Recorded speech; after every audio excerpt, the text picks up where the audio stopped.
It is wise to know what comes first and what to do first. To begin anything in the middle or at the end is to make a muddle of it.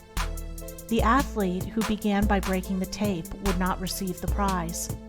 He must begin by facing the starter and towing the mark, and even then a good start is important if he is to win. The pupil does not begin with algebra and literature, but with counting and ABC. So in life, the businessmen who begin at the bottom achieve the more enduring success, and the religious men who reach the highest heights of spiritual knowledge and wisdom are they who have stooped to serve a patient apprenticeship to the humbler tasks, and have not scorned the common experiences of humanity or overlooked the lessons to be learned from them. The first things in a sound life, and therefore in a truly happy and successful life, are right principles. Without right principles to begin with, there will be wrong practices to follow with, and a bungled and wretched life to end with. All the infinite variety of calculations which tabulate the commerce and science of the world come out of 10 figures. All the hundreds of thousands of books which constitute the literature of the world and perpetuate its thought and genius are built up from the 26 letters. The greatest astronomer cannot ignore the 10 simple figures. The profoundest man of genius cannot dispense with the 26 simple characters. The fundamentals of all things are few and simple, yet without them there is no knowledge and no achievement. The fundamentals, the basic principles in life or true living, are also few and simple, and to learn them thoroughly and study how to apply them to all the details of life is to avoid confusion and to secure a substantial foundation for the orderly building up of an invincible character and a permanent success. And to succeed in comprehending those principles and their innumerable ramifications in the labyrinth of conduct is to become a master of life. The first principles in life are principles of conduct. To name them is easy. As mere words, they are on all men's lips. But as fixed sources of action, admitting of no compromise, few have learned them. In this short talk, I will deal with 5 only of these principles. These 5 are amongst the simplest of the root principles of life, but they are also those that come nearest to the everyday life, for they touch the artisan, the businessman, the householder, the citizen at every point. No one of them can be dispensed with but at severe cost, and he who perfects himself in their application will rise superior to many of the troubles and failures of life, and will come into these springs and currents of thought which flow harmoniously toward the regions of enduring success. The first of these principles is duty. A much hackneyed word, I know, but it contains a rare jewel for him who will seek it by assiduous application.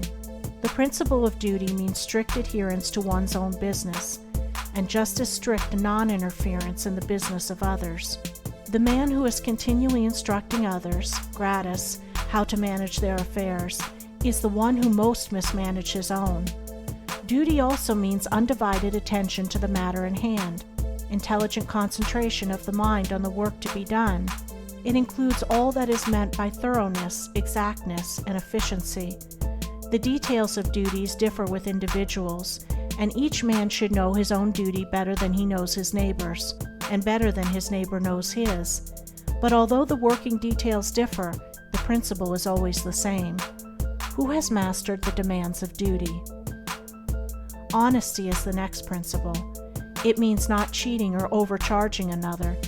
It involves the absence of all trickery, lying, and deception by word, look, or gesture. It includes sincerity, the saying what you mean, and the meaning what you say.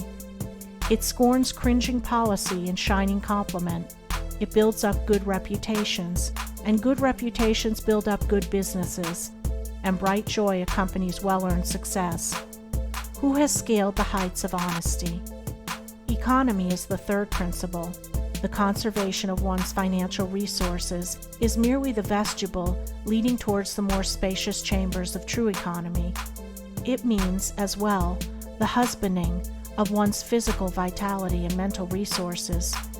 It demands the conservation of energy by the avoidance of enervating self-indulgences and sensual habits.